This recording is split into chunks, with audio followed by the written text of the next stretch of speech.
નમસ્કાર. આજે આપણે આંતરરાષ્ટ્રીય મહિલા દિવસ નિમિત્તે તમારી સાથે મુલાકાત કરાવવા જઈ રહ્યા છે એવા બાહોશ મહિલા અધિકારીની કે જેનું સમાજ માટે તો પ્રેરણારૂપ છે જ, પણ જેમની પર્સનાલિટી અને કાર્યનિષ્ઠા જોઈને આજે કેટલીય દીકરીઓ પોલીસ વિભાગમાં જોડાવાના સપનાઓ જોઈ રહી છે. યસ, આપણે વાત કરી રહ્યા છે જિલ્લાના ડીવાયએસપી કર્મનિષ્ઠ મહિલા અધિકારી ઋતુબેન રાબાની. Thank you. ઋતુબેન, તમને એક તો આજે ઇન્ટરનેશનલ વિમેન્સ ડે છે એની ખૂબ ખૂબ શુભકામનાઓ. વિમેન્સ ડેની ઉજવણી છે દરેક સ્ત્રી માટે કંઈ ને કંઈ અલગ રીતે મહત્વ ધરાવતી હોય છે, પણ આજે અમારે જાણવું છે પોલીસ કર્મી તરીકે વિમેન્સ ડેમાં તમારી મહિલાઓ વિશેની શું ધારણાઓ છે, મહિલાઓને શું સમસ્યાઓ નડી રહી છે, તમે સ્ત્રી સશક્તિકરણ વિશે શું વિચારો છો, અને ખાસ કરીને એક મહિલા કર્મચારી તરીકે તમારી અહીંની જર્ની વિશે અમે આજે જાણવા માંગીશું. તો એક પોલીસની જોબ છે 24/7ની છે, ડ્યુટી આવર્સ ફિક્સ નથી હોતા અને દરેક મહિલાઓને નોકરીની સાથે સાથે એમનું એક પરિવાર પણ સંભાળવાનું હોય છે.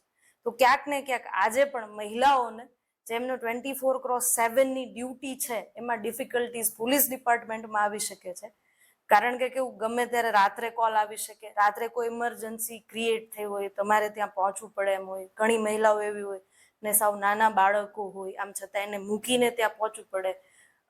જો કે પહેલાના વખત કરતા ટેકનોલોજીને કારણે અત્યારે ઘણી બધી સુવિધાઓ છે, પણ તો પણ જે આ ડ્યુટી આવર્સ છે એના લીધે મહિલાઓને હાલ કંઈક ને કંઈક મુશ્કેલીઓ પડતી હોય એવું મારું માનવું છે અત્યારે. Okay, great madam. મેં આગળ કીધું એમ કે તમારી પર્સનાલિટીને જોઈને આજે પોરબંદરની અને કદાચ ગુજરાતની પણ કેટલી બધી દીકરીઓ પોલીસ વિભાગમાં જોડાવાના સપના તો જોઈ રહી છે, પણ એમાં તનતોડ મહેનત કરી રહી છે. તો મને લાગે છે જો એ દીકરીઓને તમારી ડીવાયએસપી તરીકેની અને ખાસ કરીને એક મહિલા ડીવાયએસપી તરીકેની તમારી આ જર્ની કે તમારા કોઈ એવા યાદગાર પ્રસંગ વિશે જો કહેશો તો દીકરીઓને ચોક્કસ પ્રેરણા મળશે. યાદગાર જર્નીમાં હું આપને જણાવું તો 2013માં મેં મારું એન્જિનિયરિંગ કમ્પ્લીટ કર્યું છે અને 14થી હું એડમિનિસ્ટ્રેટિવ ફિલ્ડ માટે તૈયારી કરી રહી હતી. એ દરમિયાન મેં 4 જેટલી જીપીએસસી એક્ઝામ પાસ કરી.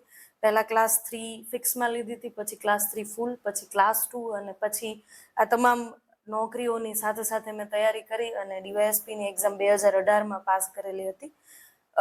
મારા મધર ફાધર, મારા ફેમિલીનો આમાં ખૂબ જ સપોર્ટ રહ્યો હતો અને યાદગાર જર્નીની, યાદગાર પ્રસંગની આપ વાત કરો અહીંયા પહોંચવા સુધીના, તો અમારે જ્યારે અમે પોલીસમાં ભરતી થાય પછી એક વર્ષ ફિઝિકલ ટ્રેનિંગ હોય છે, ત્યારબાદ પછી અમારે ફિલ્ડમાં જવાનું હોય છે ને એ બાદ અમારી કમાન્ડો ટ્રેનિંગ હોય છે ને કમાન્ડો ટ્રેનિંગ દરમિયાન મારી જે ફર્સ્ટ પ્રેગ્નન્સી છે એ મને ખબર પડી હતી કે ભાઈ મારી ફર્સ્ટ પ્રેગ્નન્સી રહી છે અને એની સાથે મેં કમાન્ડો ટ્રેનિંગ કમ્પ્લીટ કરી. એ મારા માટે એક સેલ્ફ અચીવમેન્ટની વાત હતી, એટલે એ મને એક મારી જર્ની દરમિયાનનો એક યાદગાર પ્રસંગ છે.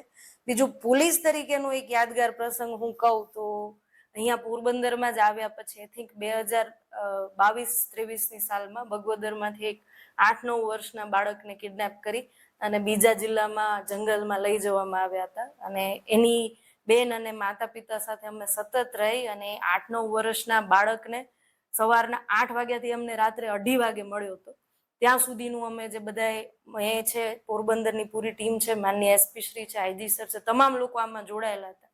પણ જ્યારે એ બાળક મળ્યો અને પહેલી વખત જ્યારે એના મધર ફાધર જોડે દોડીને ગયો ત્યારનો એ પ્રસંગ મને એક્ઝેક્ટ મારી સામે આંખ સામે આજે પણ તરી આવે છે અને એ જે પ્રસંગ છે એ મને આજે પણ મારું જોબ સેટિસ્ફેક્શન આપે છે. એટલે મારી જર્ની દરમિયાનનો એ એક યાદગાર પ્રસંગ છે. વાવ મેડમ, પોતે જે સ્ત્રી સશક્તિકરણના વિચારો શું પ્રગટ કરે, પોતે જે એક સ્ત્રી સશક્તિકરણ અને એક જેને કહેવાય ને કે માં ઇમોશનલ ટચ, એમનો યાદગાર પ્રસંગ પણ તમે જેવો કેટલો ટચી છે, તો એક ખુદ સ્ત્રી સશક્તિકરણનો જીવતો જાગતો આપણી સામે દાખલો છે. હું ડોક્ટર છું, આયુર્વેદિક પ્રેક્ટિશનર છું અને તમારી જેમ 24/7 તમારી ડ્યુટીઝ નથી હોતી, પણ મારી અને મારા જેવી કેટલી બધી વર્કિંગ વુમન છે એ બાળકો વચ્ચે, ફેમિલી વચ્ચે ક્યાંય ને ક્યાંય અથડાતી રહેતી હોય છે. જ્યારે તમારા ભાગે તો આખા જિલ્લાની જવાબદારીઓ છે, પ્લસ તમારે દિવસ રાત દોડવું પડે છે, તો તમે ઘર, ફેમિલી અને તમારી ડ્યુટી વચ્ચે કેવી રીતે બેલેન્સ કરી શકો છો? ફેમિલી, ઘર અને ડ્યુટી વચ્ચે બેલેન્સ કરવા માટે ફેમિલી સપોર્ટ ઇઝ મસ્ટ.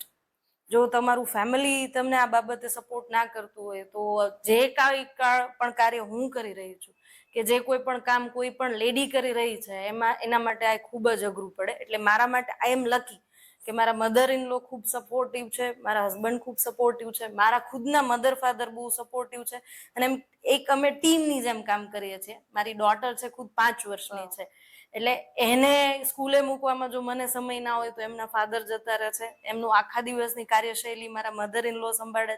ક્યારેક મારે મધર ઇન લો ને ક્યાંય બહાર જવાનું થાય તો મારા મધર સંભાળે છે. એટલે જો તમારું આજુબાજુનું એન્વાયરમેન્ટ છે એ જો સપોર્ટિવ ના હોય તો આ વસ્તુ છે ખૂબ અઘરી બની રહે છે.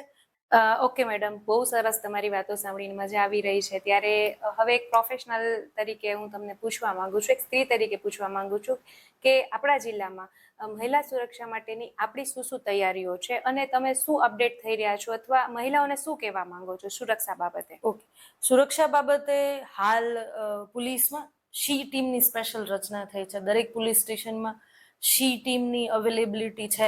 તમે ડાયરેક્ટ અમુક એવા પ્રશ્નો છે જે પોલીસ કોન્સ્ટેબલ જેન્ટ્સ અથવા મેલને ના કહી શકો તો તમે ડાયરેક્ટ શી ટીમનો સંપર્ક સાધી શકો છો. બીજું 181 એની ટાઈમ તમે ક્યાંય પણ તમને એમ લાગે કે મને આ વસ્તુનો ભય છે તો 181 ને કોલ કરી શકો છો, એ તાત્કાલિક પહોંચી જશે. એ સિવાય 112 તો છે જ કે તમને એવું લાગ્યું કે હું અહીંયા અંધારામાં છું, મને મારી સાથે આવું કંઈ થવાનો ભય છે તો તમે ડાયરેક્ટ 112 કોલ કરી શકો છો. નાઇટ પેટ્રોલિંગમાં પણ લેડીઝ અથવા તો ફિમેલ સ્ટાફ અમે એટલા માટે જ રાખીએ છીએ બીકોઝ કે મહિલા કોઈ છે એ એમાં સેફ ફીલ કરી શકે. આ ઉપરાંત સુરક્ષા સેતુ સોસાયટીમાંથી કોલેજની જે દીકરીઓ છે, શાળાની જે દીકરીઓ છે, એમને સેલ્ફ ડિફેન્સની તાલીમ આપવામાં આવે છે કે એમની જોડે કોઈ નાની મોટી એવી ઘટના બની શકે તો એ પોતાનો બચાવ કરી શકે એટલા માટે સેલ્ફ ડિફેન્સ શરૂ કરવામાં આવ્યું છે. આવનાર ભવિષ્યમાં પણ સરકાર દ્વારા આ રીતે મહિલાઓની સુરક્ષા માટે પ્રયત્નો જારી છે. Thank you ma'am, very inspiring. અને મને લાગે છે આજની મેડમની સ્ટોરી ને વાતો સાંભળીને બીજી 10-12 દીકરીઓ આજે તૈયાર થઈ જશે કે અમારે પોલીસમાં જોડાવવું છે ને દેશની સેવા કરવી છે. ફરીથી અમારા બંને વતી બધી જ મહિલાઓને આંતરરાષ્ટ્રીય મહિલા દિવસની ખૂબ ખૂબ શુભેચ્છાઓ. Thank you.